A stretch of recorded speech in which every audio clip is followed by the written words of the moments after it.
হ্যাঁ,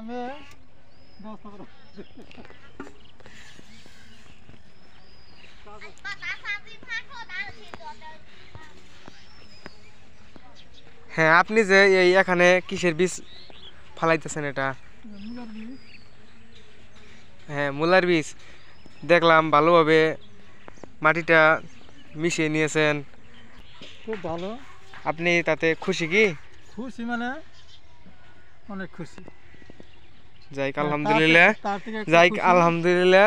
এখন এখন এখন আপনি এই ক্ষেত্রে কি চাষ করবেন? মূলা, শুধু মূলা কি?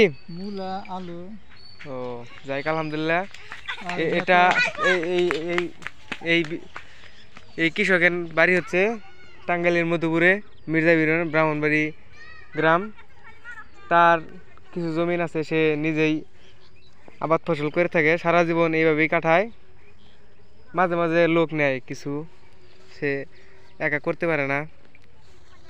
এখন তার সংসার মোটামুটি সুখের দিনেই কাটছে। কিছু জমিন আছে বালাই, আবাদ করেই দিনকাল পার করছে। এই বৃদ্ধ বয়সে তার নিজের কর্মক্ষমতাকে ধরে রেখেছে। টাঙ্গাইল মধুপুর থেকে আজকে আমরা এসেছিলাম ব্রাহ্মণবাড়ি গ্রামে। আজকের মতো বিদায় নিচ্ছি। আলহামদুলিল্লাহ।